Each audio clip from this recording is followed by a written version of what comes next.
Hai anak-anak hebat dan cerdas, jumpa lagi dengan Ibu di tema 5 subtema 3 muatan pelajaran bahasa Indonesia untuk kelas 2 SD.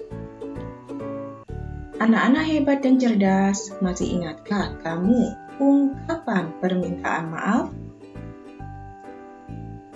Ungkapan permintaan maaf biasanya diucapkan saat melakukan kesalahan.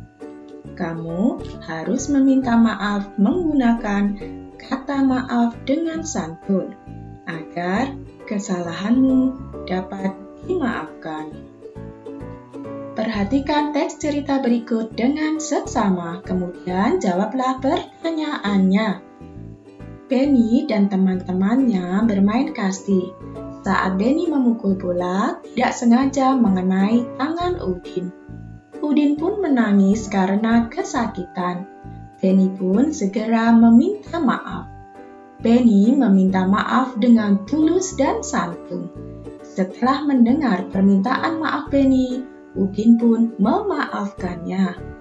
Nah, sekarang kalian coba jawab pertanyaan berikut. Yang pertama, siapa yang mengucapkan permintaan maaf? Ya, Benny yang mengucapkan permintaan maaf. Benny mengucapkan permintaan maaf kepada siapa? Benny mengucapkan permintaan maaf kepada Udin. Mengapa Benny meminta maaf? Benny meminta maaf karena saat memukul bola kasti tidak sengaja mengenai tangan Udin. Bagaimana cara Benny meminta maaf? Ya, Benny meminta maaf dengan tulus dan santun. Anak-anak hebat dan cerdas, bisakah kamu membuat teks percakapan tentang permintaan maaf dari cerita tadi? Lalu, apa saja yang harus diperhatikan saat membuat teks percakapan? Percakapan tentang ungkapan permintaan maaf.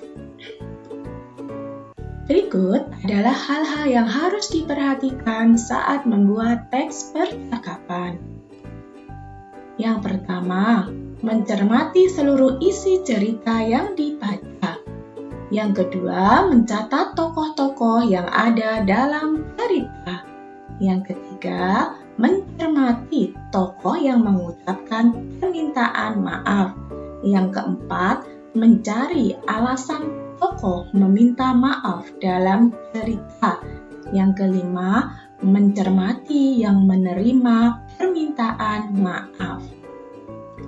Nah, sekarang kalian perhatikan percakapan berikut berdasarkan teks cerita tadi. Benny dan teman-temannya bermain kasti. Saat Benny memukul bola, tidak sengaja mengenai tangan Udin. Benny pun meminta maaf kepada Udin. Maafkan saya, Udin. Saya tidak sengaja mengenai tanganmu ketika memukul bola kasti tadi. Tidak apa-apa, Benny. Saya sudah memaafkan.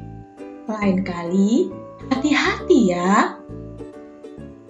Lain kali saya akan berhati-hati. Oh ya, bagaimana menurutmu permainan tadi? Wah, sangat menyenangkan sekali, Ben. Kelompokmu dapat menang 2 kali. Semoga besok dapat bermain lagi ya. Anak-anak hebat dan cerdas, bagaimana cara membaca dan memperagakan teks percakapan tadi dengan baik dan benar? Ada beberapa cara agar kamu dapat memperagakan teks percakapan dengan baik dan benar. Cara membaca dan memperagakan teks percakapan sebagai berikut. Pertama, suara tidak terlalu pelan agar dapat didengar. Yang kedua, lafal harus jelas agar maksud perkataan tersampaikan.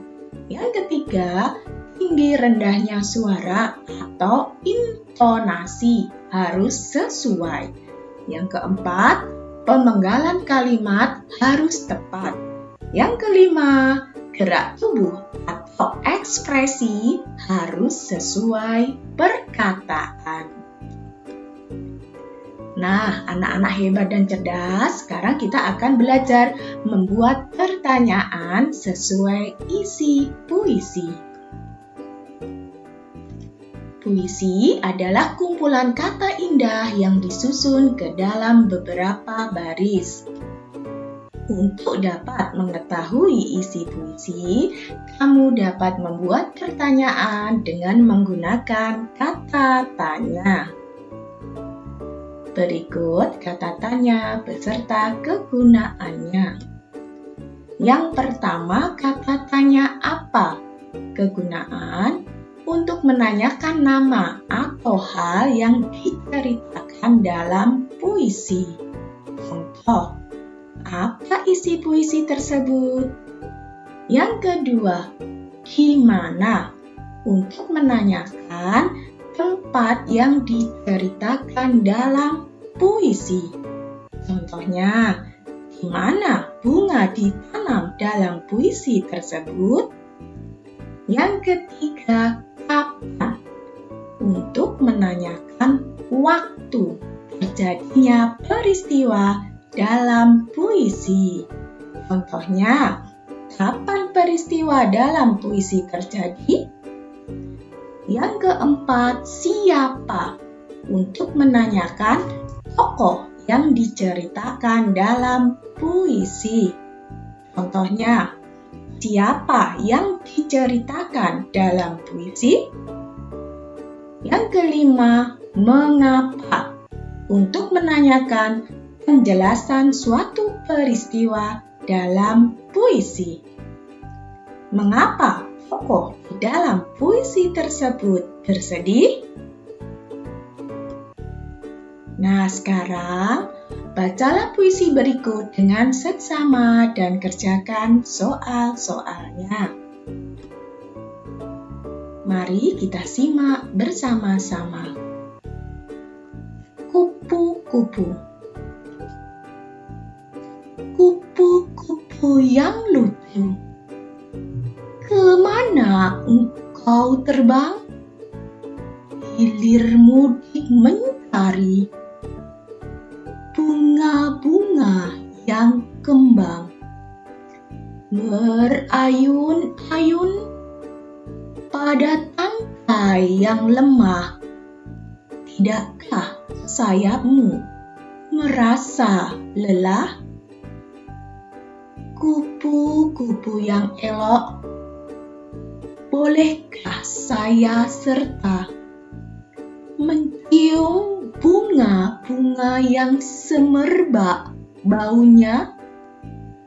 Sambil bersenda-senda, semua ku hampiri. Bolehkah ku turut? Coba perhatikan. Buatlah 3 pertanyaan dan jawaban mengenai isi puisi tersebut. Kamu bisa menggunakan kata tanya, apa, di mana, mengapa, siapa, dan lain-lainnya. Mari kita mulai. Yang pertama, contohnya, apa isi puisi tersebut? Isi puisi tersebut menceritakan kupu-kupu yang lucu. Pertanyaan berikutnya, di mana kupu-kupu berayun-ayun? Kupu-kupu berayun-ayun di tangkai pohon. Ketiga, mengapa kupu-kupu terbang hilir mudik? Kupu-kupu terbang hilir mudik untuk mencari bunga-bunga yang kembang.